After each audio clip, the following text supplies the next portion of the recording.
በያላችሁበት ሆናችሁ ርቀታችሁን ጠብቃችሁ ኢቲቪ ዜና 57 እንደምትከታተሉ ተስፋ እናደርጋለን። በረከት ቀናው በምልክት ቋንቋ ተመስገን በየነ ኢቲቪ ዜና 57 በመምራት ከናንተ ጋር አብረን እንቆያለን። ቀዳሚ የምናደርገው ደግሞ ወቅታዊውን የኮሮና ወረርሽኝ አሃዛዊ መረጃን ይሆናል። በኢትዮጵያ ተጨማሪ 131 ሰዎች የኮሮና ቫይረስ ተገኘባቸው። በበሽታው የአንድ ሰው ህይወት አልፏል።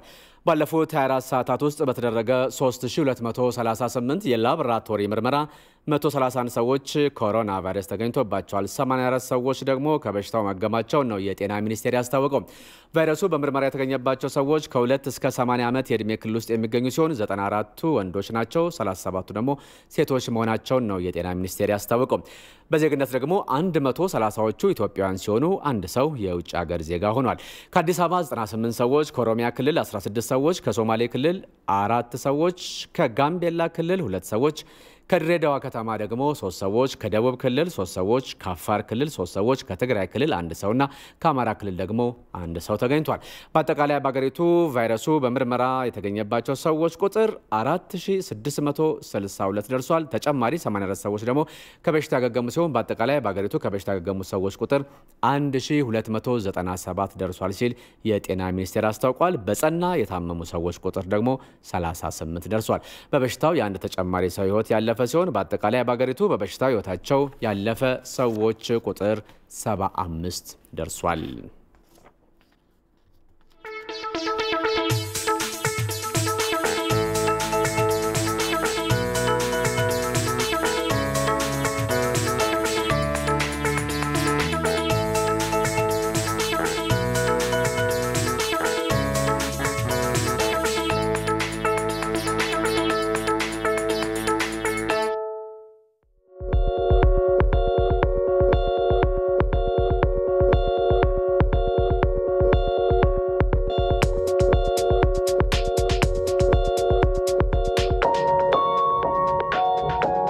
ኢትዮጵያ ውስጥ ከ50 ሚሊዮን በላይ ህዝብ የኤሌክትሪክ ላይት አያገኝም። በ21ኛው ክፍለ ዘመን አሁንም በኩራዝ ይጠቀማል።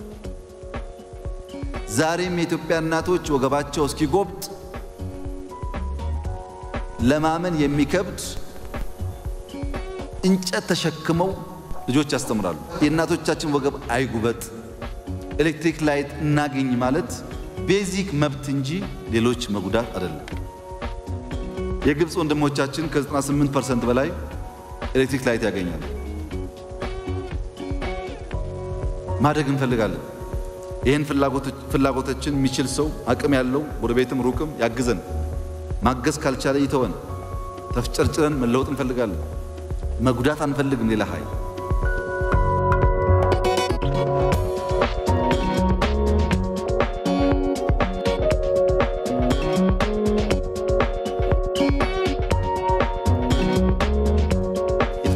ጠብቅ በ4 ዓመት 20 ቢሊዮን ዛፍ እንትከል። እንደዚህ ያለ በዓለም ውስጥ አንድም ሀገር የለም። ህዝባችን ነው በነፃ እየወጣ የሚተክለው። ካልተከልን ህዳሴ ይደርቃል። ዝናብ ከሌለ ህዳሴ የለም። የህዳሴ ዋናው ምንጭ ዝናብ ነው። እሱ ደግሞ በአካባቢ ጥበቃ የሚረጋገጥ ነው። ልባም ጎረቤቶች ካሉን ዛፍ መትከል ላይ እኛም ማገዝ አለባቸው። አካባቢን ጠብቅ፣ ከተፈጥሮ እንጠቀም፣ ወንድሞቻችን አንጉዳ፣ ሌብነትን ቀንስ፣ የሰው ዕውቀት ጉልበት እንጠቀም፣ እንደግን ያለው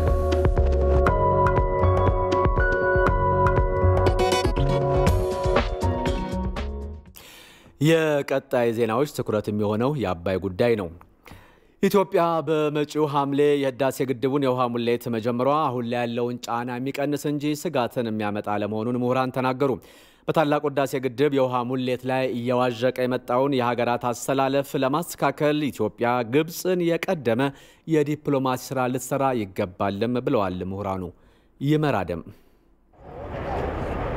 በ9 ዓመታት የግንባታ ጉዞ ፍሬ አልባ ድርድሮች ያልተለዩት የታላቁ ህዳሴ ግድብ ጉዳዩ ከኢትዮጵያ ግብጽና ሱዳን አልፎ እስከ ነጩ ቤተ መንግስት የደረሰ ነው።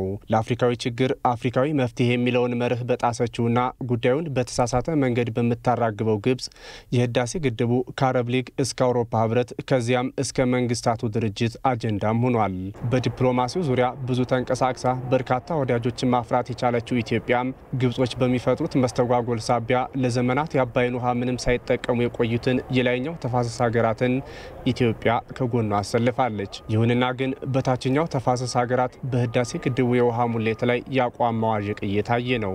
አሰላለፍ አሁንም ወደፊትም ሊዋዥቅ ይችላል፣ ምንም ጥያቄ የለውም። ሱዳኖች አሁንም ከገቡበት ቅርቃር ወጥተው ከዚህ በፊት እንደጀመሩት የኢትዮጵያን አቋም የሚደግፉበት የዲፕሎማሲ ስራ ለመስራት አሁንም እድሉ አለን፣ ሰፊ እድል አለን። ከሱዳን ጋር አሁንም በጋራ መቆም እንችላለን። ማቀንቀንም ይቻላል። እውነት ነው፣ ለግብጾች የሚዋጥ ነገር አይደለም። የአፍሪካ ችግር በአፍሪካውያን መፈታት አለባቸው ተብሎ ወደ አፍሪካ ህብረት እንኳን ቢካሄድ አብዛኞቹ የላይኞቹ ተፋሰስ ሀገራት ስለሆኑ ውሃን እያመነጩ ውሃን ያልተጠቀሙ በግብጽ በጣም የተጎዱ ሀገራት ስለሆኑ ይሄንን አጀንዳ ግብጾች የሚቀበሉ አይመስለኝም። ከኢትዮጵያ ጋር መደራደር ግን ግድ ነው። ስለዚህ እነሱ በገቡበት ኮቴያቸውን እየተከተልክ ሳይሆን እየቀደምክ ነው የዲፕሎማሲ ስራ ሰርተ ግብጾችን በዛኛውም በዚህም የማንበርከክ የኢትዮጵያን ፍላጎት ብሔራዊ ጥቅም እንድትቀበል የማድረግ ጊዜውና ወቅቱ አሁን ነው። የዓለም ከበርቴ የገንዘብ ተቋማት የዓለም ባንክና ኤምኤፍ የግብጽን የተሳሳተ አካሄድ ወግነው ኢትዮጵያ ህዳሴ ግድቡን እውን እንዳታደርግ ተጽዕኖ ለማድረግ ሲታትሩም ቆይተዋል። ታዛቢ ሆነው የገቡት አሜሪካና አይኤምኤፍ ትንሽ ከታዛብነት ወደ አደራዳሪነት ሲመጡ የኢትዮጵያን ብሔራዊ ጥቅም የማያስጠብቅ ስለሆነ ኢትዮጵያ ማፈግፈግ አሳይታለች። ይሄ በዲፕሎማሲ ሁሌም የሚፈቀድ ያለ ነገር የሚኖርም ነገር ስለሆነ ወደፊትም ተጠናክሮ መቀጠል ያለበት ነገር ነው። ግብጽ የህዳሴ ግድቡን ጉዳይ ከቴክኒካዊ ይልቅ ፖለቲካዊ ቅርጽ ማስያዟ ጉዳዩን ውስብስብ ከማድረጉም በላይ ሶስቱ ሀገራት ለድርድር ሲቀመጡ የኔ ብቻ ይሁን በመትለው ግብጽ ያለ ስምምነት ድርድሩ እንዲበተን ታደርጋለች። ግብጽ ስታቀርብ እንዲህ ካልሆነ አካባቢው ይረበሻል ብላ ስትል ዩኤን ደግሞ ኃላፊነት አለበት። ይሄን ነገር ተግባቡ፣ ተነጋገሩ ብሎ ማለት ግዴታውም ነው ኃላፊነትም ስላለበት ያንን ቢል ብዙም አይገርመኝም። ነገር አንዱ ስትል አሁን ያልሄዱበት ሀገር የለም። መጀመሪያ ከኢትዮጵያ ከሱዳን ጋር ተነጋገሩ፣ ከዛ አሜሪካ ሄዱ፣ ወርልድ ባንክን አነጋገሩ፣ አረብ ሊግን ሄዱ፣ የአፍሪካ ሀገሮችን ዞሩ፣ አሁን ደግሞ ዩኤን ሄደዋል፣ የተለያዩ ሀገሮች አውሮፓ ሀገሮችም ሄደዋል እና እንትን የሚሉ አይደሉም። እኛ አሁን ግብጾች እንዲህ እሺ ይሉናል ብዬ እኔ እንደዚህ በቃ ይላሉ የሚል እንትን ይለኝ። ኢትዮጵያ በዚህ ሁሉ ጫና ውስጥ ብትሆንም እንኳን የህዳሴ ግድቡን የውሃ ሙሌት መጀመሯ ዘርፈ ብዙ ጥቅምን የሚያመጣ እንጂ ስጋትን የሚፈጥርም አይደለም ተብሏል። ትልቁ ስጋት የኢትዮጵያ የህዳሴ ግድብን በጊዜው አለማጠናቀቅ እንጂ ውሃውን የመሙላት አይደለም። የህዳሴ ግድብ ለኢትዮጵያ ዘርፈ ብዙ ትሩፋቶች እንደሚያመጡት ሁሉ የህዳሴ ግድብን በጊዜው አጠናቆ ወደ ኃይል ማመንጨት አለመሄድ ዘርፈ ብዙ ችግሮች ነው የሚያመጣው እንጂ የውሃ መሙላትና አለመሙላት ችግር አይደለም። የታላቁ የኢትዮጵያ ህዳሴ ግድብን የማንንም ድጋፍ ሳትጠይቅ በራሷና በህዝብ አቅም በአባይ ወንዝ ላይ እየገነባች ያለችው ኢትዮጵያ እንደ ግብጽ እኔ ብቻ ልጠቀም በሚል ሳይሆን የጋራና ፍትሃዊ ተጠቃሚነትን መሰረት ባደረገ መልኩ ነው። ግብጽ የአባይን ውሃ በብቸኝነት ለመጠቀም በመታደርገው ጥረት ከወንዙ የምታገኘውን ጥቅም ዛሬም ድረስ በሚስጥር እንደምትጠብቀው ተገለጸ። የአስዋን ግድብ ግዙፍ ሆኖ የመሰራቱ አንዱ ዓላማም ውሃውን በብቸኝነት ከመጠቀም ጋር የተሳሰረ እንደሆነም ነው የኢትዮጵያ ህዳሴው ግድብ ተደራዳሪዎች የሚናገሩት። ቤተልሔም ጥጋቡ ተደራዳሪዎቹን አነጋግራለች። ተከታዩንም ዘገባ አዘጋጅታለች። ግብጽ የአባይን ጉዳይ የመገናኛ ብዙሃኖቿ ዋነኛ አጀንዳ ስታደርግ በፊልምና በትምህርት ስርዓቷም ስታካትት አንድም ወንዙ የኛና የኛ ብቻ ነው የሚል ስነልቦናን በግብጻውያን ዘንድ ለመገንባት እልፍ ሲል ደግሞ ይህንን ውሳቤ ዓለም አቀፉ ማህበረሰብ እንዲጋራው በመፈለግ ነው። ወንዙን በብቸኝነት ከመጠቀም ዘላቂ ምኞቷ በተቃራኒው የተሰለፈችባትን ኢትዮጵያ በሴራ በትር ለመምታት ባደረገችው ጥረትም የዓለም አቀፍ የገንዘብ ተቋማትን እስከ መጠምዘዝ ሰላማዊ የድርድር ሂደቶችንም እስከ ማደናቀፍ ደርሳለች። የኢትዮጵያ ህዳሴ ግድብ የቴክኒክ ቡድን ተደራዳሪው ዶክተር በለጠ ብርሃኑ ደግሞ ባይሳካላትም ግብጽ ወንዙን በበላይነት ለመጠቀም ከዚህም በላይ ደክማለች ይላሉ። በተለያየ ጊዜ በተለያየ ሰዓት የተነሱትን ከአባይ ወንዝ ጋር በአጠቃላይ ከናይል ወንዝ ጋር ተገናኝተው የተሰሩትን ፕሮጀክቶች ማሰብ ይቻላል። በባሮ ወንዝ ላይ ያለው የአልቤሮን ግድብ እንደ ምሳሌ ማንሳት ይቻላል። ባለፉት 20 ዓመታት ያለ ጥቅም እንዲቀር የተደረገው የጣና በለስን ፕሮጀክት ማንሳት ይቻላል። እንደገና አሁን ሪቫይቭ አድርጎ የተነሳው ሌሎችም የነጮሞጋን ፕሮጀክት ማንሳት ይቻላል። ፈንድ ተጠይቆላቸው በመክነው የቀሩ ናቸው። እነዚህን ስንመለከት ፕሮጀክቶቻችን እንዳንሰራ ሀገራ ውስጥ ሰላም እንዳይኖረን ፈንድም እንዳናገኝ ጥረት ማድረግ ነው። የአስዋን ግድብ በመጠን ግዙፍ የመሆን ዓላማ የአባይን ውሃ ለብቻ ከመጠቀም ጋር የተሳሰረ እንደሆነም ያስረዳሉ። በ1970ዎቹ ላይ አስዋን ግድብን ትልቅ አድርገው ሰሩት። አሁን ብዙ ጊዜ ያደርጋል እንጂ በአቅም ደረጃ ልክ ነው፣ በከፍታ ደረጃ የኛ ግድብ ሊበልጠው ይችላል። ነገር ግን በአቅምና በይዘት ደረጃ ስንመለከተው የኛ 2 እጥፍ ነው አስዋን ያለው። ስለዚህ ይህን ትልቅ አድርገው የሰሩት ምንድነው ውሃ ሙሉ ለሙሉ መጥቶ በሪዘርቮየሮቻቸው ውስጥ ተቆጣጥረውት ለራሳቸው እንዲቆጣጠሩ እዛ ላይ ደግሞ ላይኛው ድንበራቸው ላይ ያደረጉት እንደኛ እንኳን ታችኛው ድንበር ላይ አይደለም ያለው ግድቡ እና ያን ስለሆነ ሙሉን ውሃ ለነሱ መጠቀም በሚያስችል መልኩ ይቆጣጠሩት። በዓለም አቀፉ ማህበረሰብ ዘንድ ግብጽ የአባይን ውሃ ምን ያክል እንደተጠቀመችበት ዛሬም ድረስ አለመታወቁም እንደ አንድ ማሳያ የተነሳ ነው። አንዱ ትልቁ ችግር አሁን ድርድር ውስጥ እንቅፋት የሚፈጥረው ምን ያክል እየተጠቀሙ መሆኑን ማሳወቅ በተቻለ መጠን እንደሱ አይነት ዳታ ከእጃቸው እንዳይወጣ ነው ሁሌም ጥረት የሚያደርጉት። ከሌላ ሰው ይጠይቃሉ እንጂ ከነሱ አይጠይቁም። በናይል ቤዝ ኢኒሼቲቭ ውስጥም ታይቷል። ዛሬ በዚህ በድርድር ውስጥም ታይቷል። ሌላኛው የግድቡ ተደራዳሪና የአባይ ውሃ ጉዳይ ተመራማሪ ዶክተር ያዕቆብ አርሳኖ ደግሞ የግብጽን የነጠላ ጉዞ ውጤት አልባነት ያብራራሉ። ጉዳት መጥቶብናል፣ ልንጨነቅ ነው፣ ልንራብ ነው፣ ህዝባችን አመጽ ሊያስነሳብን ነው፣ የውሃ አንድ ቦታ ከተነካ እያሉ እንግዲህ ገንዘብ አበዳሪዎችን ደሞም የግብጽ ወገኖች ናቸው የምትላቸውን ጎረቤቶቿን በተለይም አረብ ሊግ ውስጥ ያሉትንም ሀገሮች እንደዚሁ በተለያየ ግንኙነት የሚገናኙቸውን ሰሜናዊ ሀገሮች ማለት ምዕራብ አውሮፓና ሰሜን አሜሪካ ማለት ነው። እነዚህም በማማለል ጉዳዩ በተሳሳተ መንገድ እንድትተረጎምላቸው እንድታይላቸው ጥረት አድርገዋል። ኢትዮጵያ ሁሌም በመርህ የምትመራ በመሆኑ ወደፊት የአባይን ውሃ የመጠቀም መብቷ በሁሉም ዘንድ ተቀባይነት የሚያገኝ እንደሚሆንም ተደራዳሪዎቹ ይናገራሉ። የጋራ ውሃ በትብብር በመከባበር ባለመጎዳዳት ነው የሚለማው። ውሃ የሚለማው አንድ ጫፍ ላይ ብቻ ሳይሆን ሁሉም ጋር ነው የሚለማው።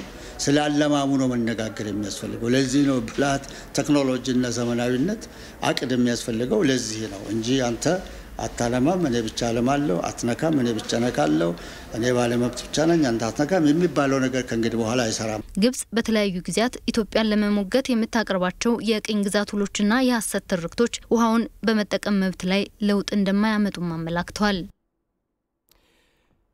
በሌላ በኩል የህዳሴ ግድብ ድርድርን ባልተገባ መልኩ ለመጠቀም እንዲረዳት ግብጽ ጥረት እያደረገች መሆኑን የህዳሴ ግድብ ድርድር አባል የሆኑት የአዲስ አበባ ዩኒቨርሲቲ የውሃ ምህንድስና መምህሩ ዶክተር ይልማ ስለሽ ተናግረዋል። ተደራዳሪው የውሃ አጠቃቀም ላይ የቅኝ ግዛት ውል እንዲተገበር ፍላጎት መኖሩን ነው ለኢቲቪ 4 ማዕዘን ዜና የተናገሩት።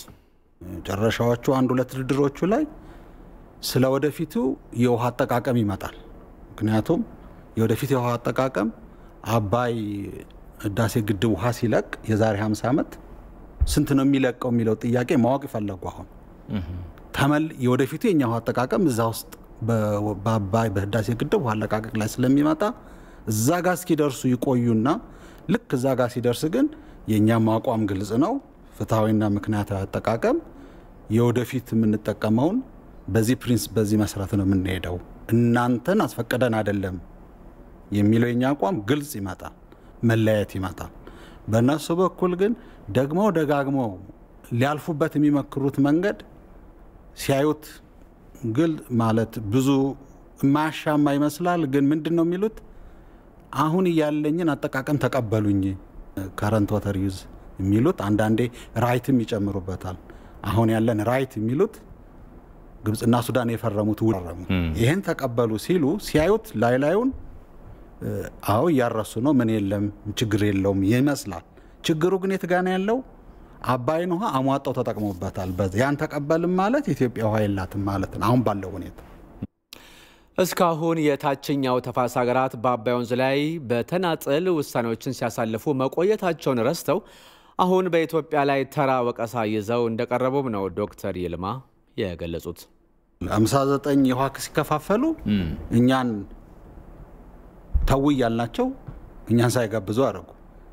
አስዋን ግድብ ሲገነቡ በተናጠል ነው በፍጹም ተውስ ይባሉ ያደረጉት ከዛ በኋላ የቶሽካ ወደ ከሐስዋን ግድብ ውስጥ 10 ቢሊዮን ሜትር ኪብ ውሃ በአመት ወደ በረሃ ውስጥ ለርሻ የሚለቅ ኮንስትራክሽን ኢትዮጵያ ተቃውማ በተናጠል አረጉት ሌላ ቤዚን ውስጥ ነው ከቤዚን አስወጣው እንደገና አሁን ደግሞ ሜዲትራኒያን አካባቢ ከደረሰ በኋላ 5 ቢሊዮን ውሃ በሱዌዝ ካናል ስር በቀይ ባህር ስራ አሳልፈው ሴና በረሃ እስራኤል ድንበር ድረስ 5 ቢሊዮን ውሃ ሲያሳልፉ በቅርብ ነው አሁን እሱ የተደረገው በተናጠል ለሚያረጉት እኛን ግን በሚገርም ሁኔታ ግድቡን አብረን እንነጋገር ይያላችሁ እንዴት እንሞላ ያሳየናቸው የግድቡን ደህንነት እየነገርናቸው በተናጠል አትሙሉ ይላላት እንግዲህ ዓለም የሚገነዘው ነው ምንም የክሳቸው አካሄድ እንዲሁ የማጋነን ጉዳይ ካልሆነ ጭብጥ የለው ትውልደ ግብጻዊ የስነ ምድር ተመራማሪ ፋሩቅ አልባዝ የህዳሴ ግድብ መገንባት በራሱ ለግብጽ ችግር የሚፈጥር እንዳልሆነ ተናግሯል የአሜሪካ ዜግነት ያላቸው እኚሁ ተመራማሪ ምናልባትም የህዳሴ ግድብ በታችኛው ተፋሰስ ላይ ችግር ሊያስከትል የሚችለው ምናልባት በውሃ ሞላል ጊዜ ነው ይህንን በመግባባት መፍታት ይቻላልም ብለዋል أراضي تزرع بيها وياخذ ميه وريد አው በርግጠኝነት እንደዛ ነው የማስበው ግድቡ የተገነባበት ቦታ ለእርሻ የሚሆን አይደለም ቦታው ተራራማ ነው ለእርሻ ምቹ አይደለም ለኤሌክትሪክ ማመንጫ ነው ግድቡን የሚፈልጉት ይህ ደግሞ የሚመነጨውን ኃይል ሱዳን መግዛት ትፈልጋለች እኛም ብንሆን ይጠቅመናል ከነሱ ገዝተን ለሌሎች አረብ ሀገራት ማከፋፈል እንችላለን ለሱዳን በሚያቀርቡት ርካሽ ዋጋ ለኛም እንዲያቀርቡልን መጠየቅ እንችላለን ይህን ማሳካት የምንችለው የኃይል እርምጃ እንወስዳለን በማለት ሳይሆን ተገቢ የሆነ ድርድር ማድረግ ስንችል ነው በተለይ በሰጥቶ መቀበል መርህ ነው መሆን ያለበት በአሜሪካ የናሳ ምርምር ማዕከል ውስጥ የሚሰሩት ተመራማሪ ግብጻውያንም ከአፍሪካ ወንድሞቻቸው ጋር ተቀራርበው መስራት ይገባቸዋል ሲሉም አክለዋል من شعوري على حكم حسني مبارك እኛ እንዳጠቃላይ አፍሪካ የምትባለውን አህጉር ረስተናታል በሁስኒ ሙባረክ አገዛዝ ዘመን ግብጻውያን አፍሪካን እንዲረሱ ተደርገዋል እኛም ራሳችን አፍሪካ ውስጥ መኖራችንን ረስተን የት እንዳለን እንኳን በውላል ተገነዘብንም ሱዳን ችግር ውስጥ በነበረችበት ጊዜ በተለይም በዳርፉር ቀውስ ጊዜ ኢትዮጵያም በተቸገረች ጊዜ ቀርበን አነጋግራናቸው አናውቅም ለዚህ ሁሉ ችግር ምክንያት እኛ ነን ወደ አፍሪካ መመለስ ብንፈልግ ችግሩን መለየት ክፍተቱም የት እንዳለ ማወቅ ያስፈልገናል በሌላ ዜና ግብጽ የህዳሴ ግድብ ድርድር በሂደት ላይ ያለ ጉዳዩን ወደ መንግስታቱ ድርጅት ጸጥታው ምክር ቤት መውሰዷን ሱዳን እንደማትቀበለው የውጭ ጉዳይ ሚኒስትር ዴኤታው ዑመር ቆመርዲን ገለጹ ሚኒስትር ዴኤታው ለቢቢሲ አረበኛ እንደተናገሩት ኢትዮጵያ የህዳሴ ግድብ የመጀመሪያ የውሃ ሙሌት ብትጀምር ሱዳን ከኢትዮጵያ ጋር ወደ ግጭት አትገባም ነው ያሉት ሱዳን ችግሩ በዲፕሎማሲ መንገድ ብቻ እንዲፈታ እንደምትሰራ ሚኒስትር ዴኤታው ዑመር ቆመርዲን ገልጸዋል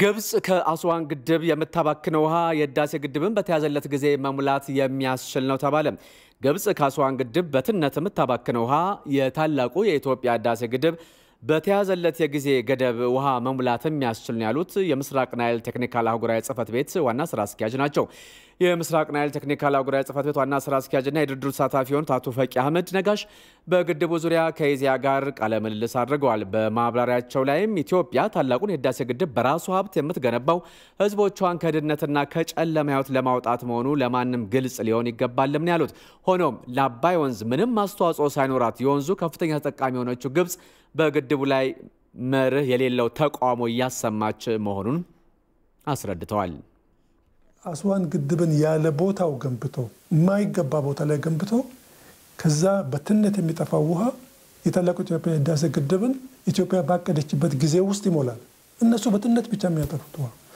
የአስዋን ግድብ ከ10 እስከ 16 ቢሊዮን ሜትር ኩብ ነው በአመት በትነት የሚያጠፋው 10 ቢሊዮን በአመት ብንወስድ የህዳሴ ግድብን በ7 አመት ይሞላል 16ቱን ብንወስድ በ5 አመት ይሞላል እነሱ እንደዚህ ያጠፉ ውሃ ያባከኑ በረሃ ላይ ግድብ ሰርተው ኢትዮጵያን ራስሽ ድንበር ውስጥ ግድብ አትሰሪም አትሞይ ማለት በምንም መመዘኛ ተቀባይነት ሊኖረው አይገባም ሳይበር ሆርስ ግሩፕ በመባል የሚታወቁ የግብጽ የመረጃ በርባሪዎች አከርስ ካለፈው ቅዳሜ ጀምሮ የተለያዩ የኢትዮጵያ መንግስት ተቋማትን የመረጃ መረብ ድረገጽ መጥለፋቸው ተገለጸ።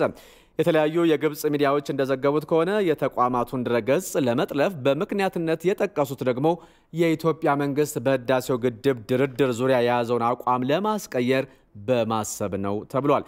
ሀገሪቱ የያዘችውን አቋም ካልቀየረች ደግሞ ከዚህ የሚበልጥ ዋጋ ትከፍላለች በሚልም ነው የተዘገበው።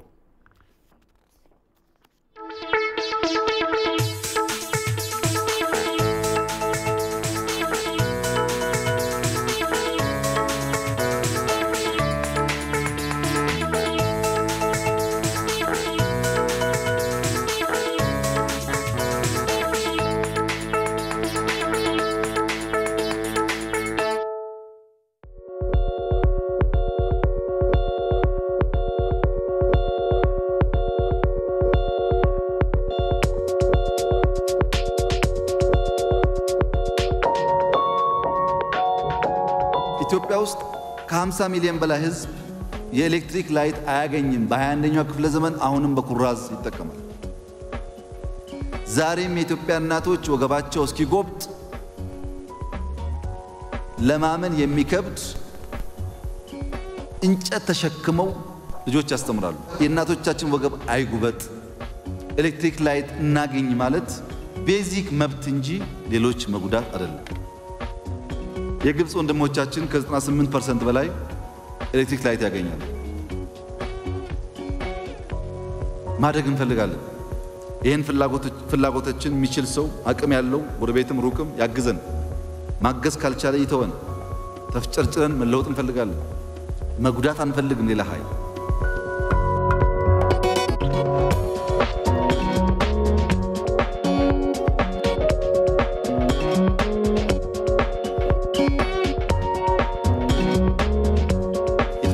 ጠብቅ በ4 ዓመት 20 ቢሊዮን ዛፍ እንትከል። እንደዚህ ያለ በዓለም ውስጥ አንድም ሀገር የለም።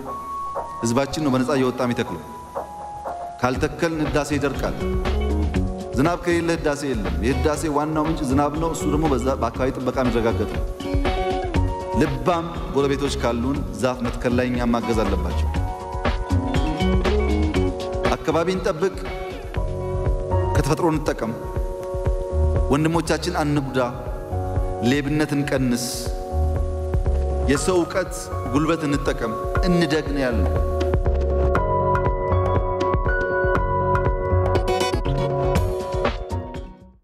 የኢቲቪ ዜና 57 ነው። በጣና ሐይቅ ላይ የተከሰተውን የእምቦጭ አረም በዘላቂነት ለማስወገድ የሚያስችል የረጅምና የአጭር ጊዜ መፍትሄ እርምጃዎች መዘጋጀታቸውን ምክትል ጠቅላይ ሚኒስትሩ ደመቀ መኮንን ተናገሩ። ምክትል ጠቅላይ ሚኒስትር ደመቀ መኮንንና የአማራ ክልል ርዕሰ መስተዳድር ተመስገን ጥሩነህ በደቡብ ጎንደር ዞን ሊቦ ከምከም ወረዳ ቅርኛ ቀበሌ ተገኝተው በጣና ሐይቅ ላይ የተጋረጠውን የእምቦጭ አረም አደጋ ተመልክተዋል። አረሙ ለሐይቁ ስጋት ሆኗል ያሉት ምክትል ጠቅላይ ሚኒስትሩ የፌዴራል መንግስት ችግሩን ለመፍታትም ያስችል የረጅምና የአጭር ጊዜ መፍትሄዎችን አስቀምጦ ወደ ስራ መግባቱንም አስታውቋል። ጣና የአካባቢው ብቻ ሳይሆን የሀገሪቱ ጸጋ ስለሆነ ሁሉም የየድርሻው መወጣት እንዳለበትም አሳስበዋል። ምክትል ጠቅላይ ሚኒስትሩ የፌዴራል መንግስት ችግሩ ያለበትን አሳሳቢ ሁኔታ መመልከቱ በጋራ ለመስራት ያስችላል ያሉት ደግሞ የአማራ ክልል ርዕሰ መስተዳድር ተመስገን ጥሩነህ ሲሆኑ ጣናን ከመሙ ለመታደግ ወጥና የተቀናጀ አሰራር እንደሚጠይቅም ተናግሯል። አሁን እየተወሰደ ያለው አማራጭ ችግሩ እንዳይሰፋ የሚያግዝ መሆኑን ገልጸው በዘላቂነት አረሙን ከሐይቁ ለማስወገድ የተቀናጀ ርብርብ እንደሚያስፈልግም ጠቁሟል። የአካባቢው ነዋሪዎችም ለመሪዎቹና ጣና በርካታ የመልማት ጸጋዎች ያሉት መሆኑን ጠቅሰው አስፈላጊው መሰረተ ልማት እንዲሟላላቸው መጠየቃቸውን ነው የአማራ መገናኛ ብዙሃን ድርጅት የዘገበው።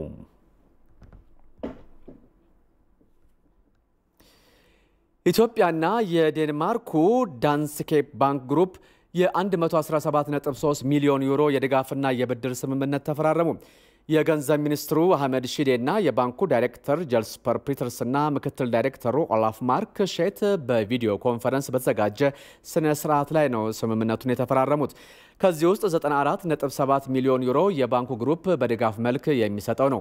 የድጋፍና ብድር ስምምነቱ ለአሰላ የነፋስ ኃይል ማመንጫ ፕሮጀክት ይውላል። የፕሮጀክቱ አጠቃላይ ወጪ ደግሞ 5.6 ቢሊዮን ብር ሲሆን 4.49 ቢሊዮን ብሩ ከባንኩ ግሩፕ በተገኘ ድጋፍና ብድር የሚሸፈንም ይሆናል።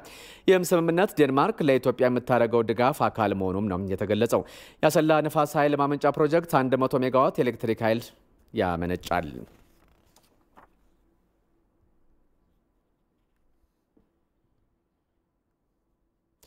በተለያዩ የወለጋ ዞኖች ሲገነቡ የነበሩ የልማት ስራዎች ያሉበት የግንባታ እንቅስቃሴ የጉብኝትና የፕሮጀክት ምረቃ ስነ ስርዓትም ተካሄደ።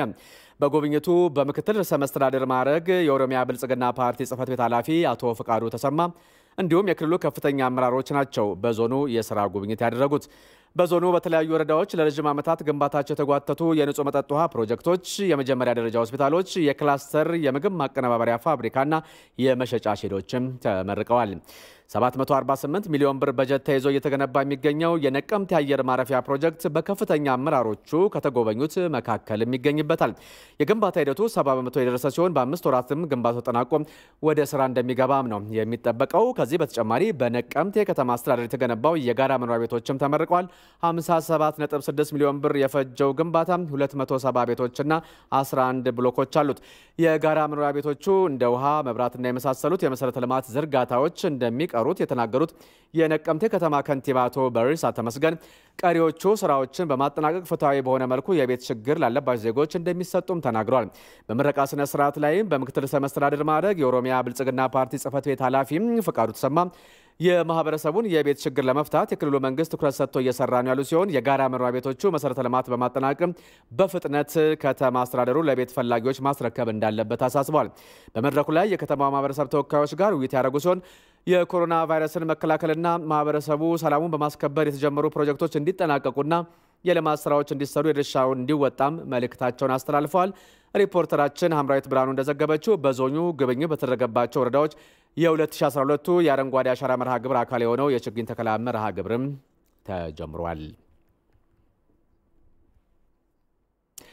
ህብረተሰቡ በጣና በለስና አካባቢው ጸጋዎች ተጠቃሚ እንዲሆን ለማድረግ ከቤኒሻንጉል ጉሙዝ ክልል መንግስት ጋር በትብብር እንደሚሰራ የአማራ ክልል ርዕሰ መስተዳድር ተመስገን ጥሩነህ ተናገሩ። ለ30 ዓመታት ተቋርጦ የነበረው የጣና በለስ አየር ማረፊያ ዛሬ የሙከራ በረራ ተደርጎበታል። የጣና በለስ አየር ማረፊያን በአዲስ መልክ ለማስጀመር እድሳት ሲደረግለትም ቆይቷል። እድሳቱ የተከናወነውም በጣና በለስ ስኳር ልማት ፕሮጀክትና በኢትዮጵያዊ ባለሀብት በአቶ ወርቁ አይተነው አማካኝነት እንደሆነም ነው የታወቀው። ይህን ተከትሎም የሙከራ በረራ ተደርጓል። በስነ ስርዓቱ ላይ የአማራ ክልል ርዕሰ መስተዳድር ተመስገን ጥሩነህ፣ የቤኒሻንጉል ጉሙዝ ክልል ርዕሰ መስተዳድር አሻርሊ ሐሰን፣ ሌሎች የክልሉ የስራ ኃላፊዎች እንዲሁም ባለሀብቱ አቶ ወርቁ አይተነው ተገኝቷል። የአማራ ክልል ርዕሰ መስተዳድር አቶ ተመስገን ጥሩነህ ህብረተሰቡ በጣና በለስና አካባቢው ጸጋዎች ተጠቃሚ እንዲሆን ለማድረግ ከቤኒሻንጉል ጉሙዝ ክልል መንግስት ጋር በትብብር እንደሚሰራም ነው የተናገሩት። የአየር ማረፊያው ታድሶ ለስራ ዝግጁ መደረጉ ባለሀብቶች ወደ አካባቢው እንዲሄዱና እንዲያለሙ ለማድረግ ምቹ እንደሚሆንም ነው የተናገሩት። የWA ዘይት ማምረቻና ማከፋፈያ ኃላፊነቱ የተወሰነ ግል ማህበር ባለቤት አቶ ወርቁ አይተነው ለስራው አስተዋጽኦ በማድረጋቸውም ሁለቱም ርዕሰ መስተዳድሮች አመስግነዋቸዋል። በቀጣይ መደበኛ በረራ እንዲጀመርበት የቤኒሻንጉል ክልል መንግስት ጥያቄዎቹን አደራጅቶ በማቅረብ ክትትል እንደሚያደርግም ነው አቶ አሻርሊ ያስታወቁት። የዜና ምንጫችን የአማራ ብዙሃን መገናኛ ድርጅት ነው።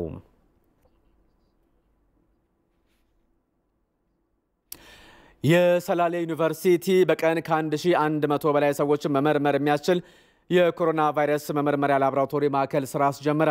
የላቦራቶሪ ማዕከሉ ለኦሮሚያ ክልል ሰሜን ሸዋ ዞንና ለአጎራባች አካባቢዎች አገልግሎት የሚሰጥ እንደሆነም ነው የተገለጸው። ዝርዝሩ የዮሐንስ ፍሳ ነው። የአራተኛው ትውልድ አንድ አካል የሆነው የሰላሌ ዩኒቨርሲቲ ከመማር ማስተማር ተልዕኮ ባሻገር የማህበረሰብ አቀፍ አገልግሎት ላይ ትኩረት አድርጎ እየሰራ ይገኛል። በሀገር አቀፍ ደረጃ ስጋትነቱ እያየለ የመጣውን የኮቪድ-19 ችግር ላይ የበኩሉን የመፍትሄ አካል ለመሆን በማለምም የኮሮና ቫይረስን ለመመርመር የሚያስችል የመመርመሪያ ላቦራቶሪ ማዕከል ይፋ አድርጓል። የምርመራ ማዕከሉን መርቀው ስራ ያስጀምሩት በኦሮሚያ ክልል በምክትል ርዕሰ መስተዳድር ማዕረግ የማህበራዊ ዘርፍ አስተባባሪ አቶ አዲሱ አረጋ ክልሉ ቫይረሱን ለመከላከል እየተደረጉ ያሉ ጥረቶች ቢኖሩም የምርመራ ማዕከላትን ማብዛት ግን የበለጠ ወሳኝ በመሆኑ ማዕከሉ ፋይዳ የጎላ ነው ብለዋል። እንደ ኦሮሚያ ክልል በክልል ደረጃ በቀን በበርካታ ሺዎች የሚቆጠሩ ናሙናዎችን መመርመር የሚያስችል አቅም ፈጥሮልናል። በዚህ ረገድ ከፍተኛ ትምህርት ተቋማት ዩኒቨርሲቲዎቻችን የፈጠሩልን አቅም በጣም የሚያስመሰግናቸው ነው። ሀረማያ ዩኒቨርሲቲ፣ ጅማ ዩኒቨርሲቲ፣ ወለጋ ዩኒቨርሲቲ፣ ሰላሌ ዩኒቨርሲቲ፣ መቱ ዩኒቨርሲቲን ጨምሮ ቡሌ ሆራ፣ እነዚህ በክልላችን ያሉ ዩኒቨርሲቲዎች ሰፊ እንቅስቃሴና ርብርብ እያደረጉ ነው ያሉት። የኦሮሚያ ጤና ቢሮ ኃላፊ ዶክተር መንግስቱ በቀለ እንደ ክልል በአራቱም አቅጣጫ የለይቶ ማቆያና የምርመራ ላቦራቶሪ ማዕከላትን ለማስፋት እየተሰራ መሆኑን ገልጸዋል። ኦሮሚያ ከስፋቱም አንጻር ከህዝብ ብዛቱም አንጻር ከዋና ከተማ ጋር ካለው ቅርበትና ምልልስ ጋር ተያይዞ ሰፊ የላቦራቶሪ አቅም ያስፈልጋል ማለት ነው። እንደ ሀገር ምናልባት ከአዲስ አበባ ቀጥሎ የመጀመሪያዎቹ ላቦራቶሪዎች ያስጀመርን እኛ ነን። አሁን ባለው ሁኔታ በሳይት ደረጃ 8 አሉ። በላቦራቶሪ ደረጃ ግን 9ኛ ይሆናል። ይሄንኛ የሰላሌ ዩኒቨርሲቲ ፕሬዝዳንት ዶክተር ገናናው ጎፌ የምርመራ ማዕከሉ በቀን ከ1100 በላይ ሰዎችን ናሙና መመርመር የሚችል በመሆኑ ለኦሮሚያ ክልል ሰሜን ሸዋ ዞን ብቻ ሳይሆን ለአጎራባች ክልሎችም አገልግሎት የመስጠት አቅም አለው ብለዋል። እዚህ አካባቢ በዞናችን ላይ ከሲፈጠር ለምርመራ የሚላከው አዳማ ነው ወይም አዲስ አበባ ላይ ነውና አሁን አንደኛ ይሄን እናስቀራለን። ሌላ ደግሞ አዲስ አበባ ላይም እኛ ቅርብ ላይ ስላለን እነዚህ የኬዞች የሚበዙ ከሆነ ያንን ነገር ሼር ማድረግና ዩኒቨርሲቲ ደግሞ አገራዊ ተልእኮን ለመወጣት የሚያስችል አቅም ነው ብዬ አስባለሁ። የሰላሌ ዩኒቨርሲቲ የቦርድ ሰብሳቢ አቶ ሞገስ ባልቻ በበኩላቸው ትምህርት ተቋሙ የማህበራዊ ኃላፊነቱን በመወጣት ረገድ አበረታች ስራዎችን እየሰራ መሆኑን ገልጸዋል። ዩኒቨርሲቲው ታዳጊ ቢሆንም ግን ይሄ ፋውንዴሽን ይሆናል ማለት ነው። ትልልቅ የምርምር ስራዎችን ላቦራቶሪዎችን በመስራት በቀጣይነት በረጅም ጊዜ ሊሰራ የሚችሉ የሕክምናና የምርምር ስራዎችን ለማስፋት የሚያስችል እድል የሚፈጥርለት ከመሆኑ ጋር ተያይዞ ለዩኒቨርሲቲው ትልቅ አቅም ነው ማለት ነው። በሰላሌ ዩኒቨርሲቲ ይፋ ከሆነው የኮሮና ቫይረስ መመርመሪያ ማዕከል ምርቃት ባሻገር የሰላሌ ዩኒቨርሲቲ የቦርድ አመራሮችም በዩኒቨርሲቲው ቅጥር ግቢ ውስጥ የአረንጓዴ አሻራቸውን አሳርፈዋል።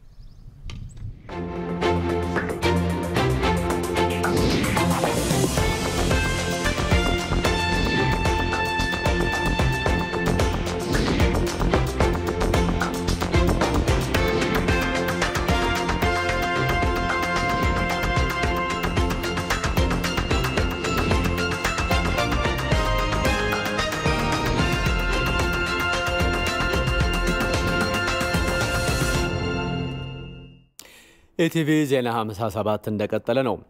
የመከላከያ ሰራዊት በዘንድሮ የክረምት ወራት 5 ሚሊዮን ችግኞችን ለመትከል ማቀዱን ጠቅላይ ኤታማዦር ሹም ጀነራል አደም መሐመድ ገለጹ። የመከላከያ ሰራዊት አመራሮች የችግኝ ተከላ መርሃ ግብር አከናውነዋል። ከመከላከያ ኢንዶክትሪኔሽን ዋና ዳይሬክቶሬት ነው መረጃ የተገኘው። አቅራቢው ሰለሞን ጸጋይ ነው። በኢፌድሪ መከላከያ ሰራዊት በተያዘው ክረምት 5 ሚሊዮን ችግኞችን ለመትከል መታቀዱን የጦር ኃይሎች ጠቅላይ ኢታማዦር ሹም ጄኔራል አደም መሐመድ ተናግረዋል። ግንባታው በመጠናቀቅ ላይ በሚገኘው አዲሱ የመከላከያ ሚኒስቴር ህንጻ አካባቢ የአረንጓዴ አሻራ የማስቀመጥ ተግባር የተካሄደ ሲሆን በስፍራው የጦር ኃይሎች ጠቅላይ ኢታማዦር ሹም ጄኔራል አደም መሐመድ፣ ምክትል ኢታማዦር ሹም ጄኔራል ብርሃኑ ጁላ፣ የእዝና የኃይል አዛዦችን ጨምሮ ጄኔራል መኮንኖችና ከፍተኛ የሰራዊቱ አመራሮች በተገኙበት በይፋ ተጀምሯል። የዘንድሮን የአረንጓዴ አሻራ የማስቀመጥ ተግባር በሰራዊቱ በይፋ መጀመሩን አስመልክቶ የጦር ኃይሎች ጠቅላይ ኢታማዦር ሹም ጄኔራል አደም መሐመድ ባለፈው ዓመት በሰራዊቱ ከ4 ሚሊዮን በላይ ችግኞች መተከላቸውን ጠቁመው በተያዘው የክረምት ወቅትም በተቋሙ 5 ሚሊዮን ችግኞችን ለመትከል መታቀዱንና ወደ ተግባር መገባቱን ተናግረዋል። ወደ 3 ሚሊዮን የሚሆኑ ችግኞች ሰራዊታችን ባለባቸው የህብረተሰብ ክፍሎች ወይም ክልሎች አብሮ ከህዝባችን ጋር ሆኖ የሚተክለው ከክልሎች ጋር ሆኖ የሚተክለው ይሆናል። ወደ 2 ሚሊዮን የሚጠጉት ችግኞች ደግሞ ሰራዊቱ በሚኖርባቸው የካምፖች እና መኖሪያ ቤቶች አካባቢ የሚተከሉ ይሆናሉ። በአጠቃላይ ወደ 5 ሚሊዮን ችግኝ እንተክላለን ብለን ተክለን እንንከባከባለን ብለን ነው ቃል ገብተን እየሰራን ያለ ነው። ችግኞቹን መትከልና መንከባከብ የሰራዊቱ የቆየ ባህል መሆኑን የገለጹት ጄኔራል አደም መሐመድ ይህም የተያዘውን የአረንጓዴ አሻራ ማኖር ተግባር ውጤታማ እንዲሆን የሚያስችል መሆኑን ገልጸዋል።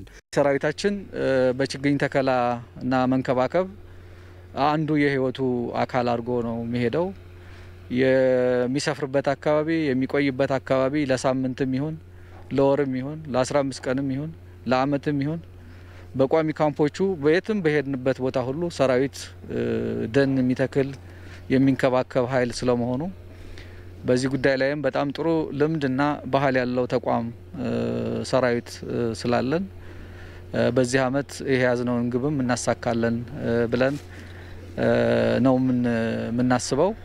አረንጓዴ አሻራ የማስቀመጥ ተግባር የተከናወነበት በምድር ኃይል የሚገኘውና ግንባታው በመጠናቀቅ ላይ የሚገኘው አዲሱ የመከላከያ ሚኒስቴር ህንጻ አካባቢ በቀጣይ እንደ ፓርክ ሆኖ እንዲያገለግል ጭምር ታስቦ እየተሰራ በመሆኑ አካባቢውን አረንጓዴያማ ማድረግ ለታሰበው እቅድ የጎላ አስተዋጽኦ እንዳለውም ጄኔራል አደም ገልጸዋል።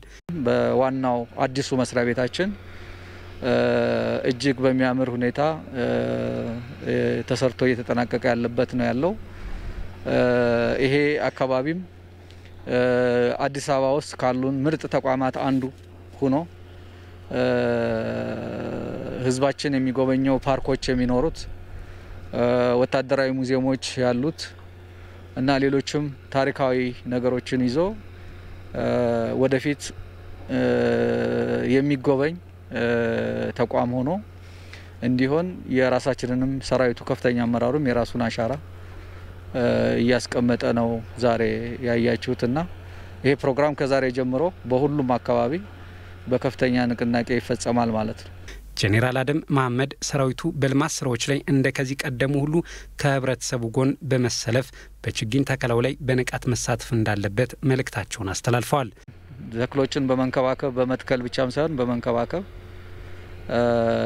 አብዝቶም በመትከል በማስተማርም ሞዴል ሆኖ እንዲንቀሳቀስ አደራ እያልኩ መጪው ጊዜ ሰላምና የልማት ጊዜ ይሆንልን ለማለት ነው ፈልገው።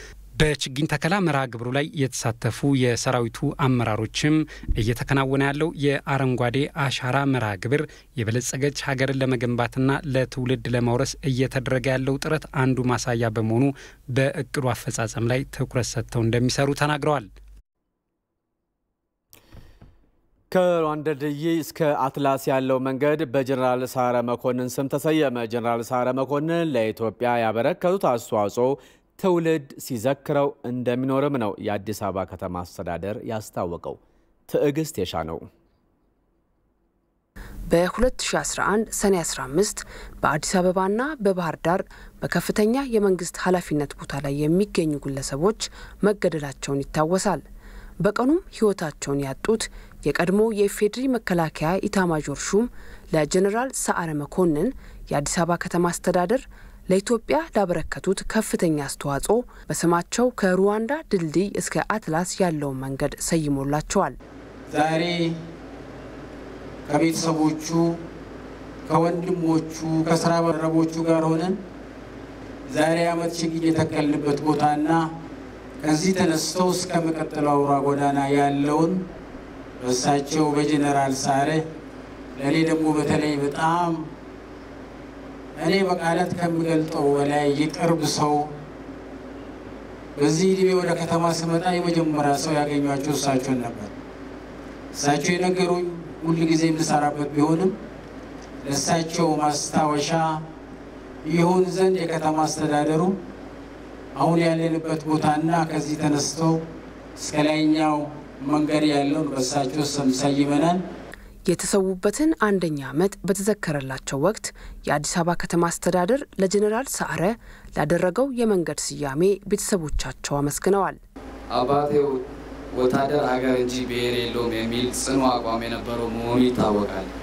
ይህን አቋሙ ደግፎ በስሙ የመንገድ ስያሜ እና የሐውልት እንዲቆምለት ላሰበው ለአዲስ አበባ አስተዳደር በድጋሚ በራሴና በቤተሰቤ ስም ለማመስገን እወዳለሁ።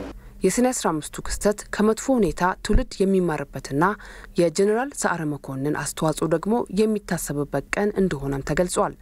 ሰኔ 15 ቀን 2011 ዓ.ም ስናስታውስና አሁን ያለንበት ሁኔታ ስናይ ወደር የሌለው ከባድ ዋጋ የከፈለ ቤተሰብ ሀገርና ሕዝብ የገጠመውን ፈተና በጋራ ተቋቁሞ ከአንድ ዓመት በኋላ በዚህ መልክ ተሰባስበን መጪው ትውልድ የተፈጸመውን አሳፋሪ ድርጊት በአሳፋሪነቱ እንዲኮንን የጀነራል ሰዓረ አኩሪ ታሪክ ደግሞ እንዲወርሰው በሚያደርግ የተቀደሰ ስራ ለመሳተፍ መብቃታችን ሳይ ልዩ ስሜት ፈጥሮብኛል። የአዲስ አበባ ከተማ አስተዳደር በቀጣይም በጀነራል ሰዓረ መኮንን ስም የሚሰየም ፓርክና ሐውልት እንደሚቆምላቸውም ጠቁመዋል።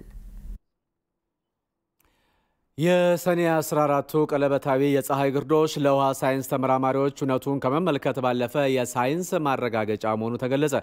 በኢትዮጵያ እንዲህ ያለው ሁነት በብዙ ዓመት አንድ የሚፈጠር በመሆኑ የዘርፉ ተመራማሪዎች ይጠቀሙበታል ነው የተባለው። ጌቱ ላቀው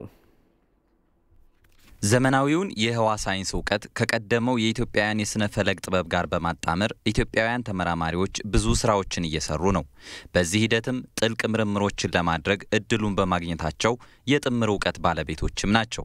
እያንዳንዷን ክስተት ከስነ ህዋ እውቀት አንጻር መመልከትና እንዴት እንደሚፈጠር ማወቅ ቢቻልም በአካል በተለይ ቀለበታዊ ፀሐይ ግርዶሽን መመልከት እድለኝነትም ነው። እንግዲህ በጽሁፍ ማንበብና በአካል መመልከት በጣም የተለያዩ ነገሮች ናቸው። በጽሁፍ ማንበብ እውቀት ሊሆን ይችላል፣ በአይን መመልከት ደግሞ ምስክር ትሆናለህ ማለት ነው። ቀደምት ኢትዮጵያውያን በዘመናቸው የነበረውን ክስተቶችን ሁሉ መዝግበው አልፈዋል። 2012 ሰኔ 14 የተከሰተውን ግርዶሽ ግን ሁላችንም የአይን ምስክር ሆነን አልፈናል። በጣም በሚገርም መልኩ 2 ሰዓት ላይ እዚህ ላሊበላ ቤተመንግስት ተራራው ላይ ፀሐይ ከላይ ሆና እሳታማ ቀለበት ስትሰራ ማየት እጅግ አስደሳች ነበር። ክስተቱ ይገርም ነበረ። አጋጣሚ ሆኖ ያው እዚህ ጋር ያየሁትኝ ኢትዮጵያ ውስጥ ላሊበላ ላይ ያየሁትኝ ይህን ክስተት ያው በዚህ ፊልድ ላይ ተሰማርቻለሁኝ በስነ ከዋክብቱ ሳይንስ ላይ ማለት ነው። እዚህ ደግሞ ሀገሬ ላይ ይህን ክስተት በአይኔ ማየቴ በእውነት በጣም ነው ደስ ያለኝ። በተለይ ሪንግ ሰርታ ዋናው ቀለበት ግርዶሽ ሲታይ በእውነት ከውስጥ ራሱ ሲሰማኝ ይታወቀኛል። በእንዲህ ያለው ክስተት ውስጥ በአይን የሚታየውን ከመመልከት ባለፈ ሳይንሳዊ እውቀትን ለማረጋገጥም ያስችላል። ለምሳሌ የፀሐይ የጨረቃ ርቀት፣ ዲያሜትር፣ መጠነቁሷ የፀሐይም እንደዚሁ በዚህ ወቅት ነው በብዛት የሚለካው። ከዛ በተጨማሪ ደግሞ እንደዚሁ የጨረቃ ፀሐይ ከባቢ አየር አላት፣ 3 ከባቢ አየር አላት። ከነዚህ ውስጥ በተለይ ኮሮና የሚባለው በዚህ ወቅት ነው የሚታየው። ጥናት የሚደረግበት በዚህ ወቅት ነው። ቀለበታዊ የፀሐይ ግርዶሽን ለመመልከት የህዋ ሳይንስ ባለሙያዎች የእድሜ ዘመን ምኞታቸው ቢሆንም ይህን እድል የሚያገኙት ግን ጥቂቶች ናቸው። እድሉን ያገኙትን ባለሙያዎች ሰፊና ጥልቅ ምርምሮችን ለማድረግ አንድ እርምጃ ወደፊት ይጓዛሉ። ግርዶሽ ሲከሰት እንደዚህ የሚለዋወጡ ነገሮች አሉ። በሳተላይቶች ላይ ተወሰነ ተጽዕኖ ያሳድራል። ይሄ ጥናት ግድ መደረግ አለበት። እንደዚሁም ደግሞ አንዳንዴ ከኤሌክትሪክ ሲስተም ጋር እንደዚሁ የሚያያዝ እንትን አለው። ምክንያቱም ስትጋረድ ከፀሐይ ብዙ ነገሮች ናቸው የሚመጡት። ብርሃን ብቻ አይደለም የሚመጡ ጨረሮች አሉ። ኤሌመንተሪ ፓርቲክልስ፣ ኤሌክትሮን፣ ፕሮቶን፣ አዮንስ የሚባሉ አሉ። እነዚህ ሁሉ ይመጣሉ። ስለዚህ ፀሐይ ስትጋረድ ደግሞ እነዚህ ነገሮች ሌላ ተጽዕኖ ያሳድራሉ። የሁሉ ስለሚጠና ትልቅ አድቫንቴጅ ነው ለሀገራችንም። በተለይ ህፃናት በጣም ተነቃቅተዋል። ወላጆች ከብዙ ቦታ ድረስ ልጆቻቸውን ይዘው እዚህ ተራራ ላይ ተገኝተው መነጽሩን አድርገው ሲመለከቱ ተመልክቻለሁ። ወደፊት ኢትዮጵያ በርካታ ሳይንቲስቶች እንደምታፈራ ሙሉ አለኝ። ይሄ ነገር ህሊናቸውን ያነቃቀዋል። በኢትዮጵያ ቀጣዩን ቀለበታዊ የፀሐይ ግርዶሽ በጥቂቱ መመልከት የሚቻለው ከ18 ዓመት በኋላ በአፋር ጠረፍ ቢሆንም በግልጽ ለመመልከት ግን አይቻልም። ስለዚህም ቀለበታዊ የፀሐይ ግርዶሽን በኢትዮጵያ መመልከት የሚቻለው የዛሬ 146 ዓመት ነው። ይህ ነው ለብዙዎች የእድሜ ዘመን ምኞታቸው የሆነው። በዚሁ የምናልፈው ከውጭ የመረጃ ምንጭ ወዳገኘነው ዜና ነው። በቤተ እስራኤላውያን ላይ የሚደርሰው የዘረኝነት ጥቃት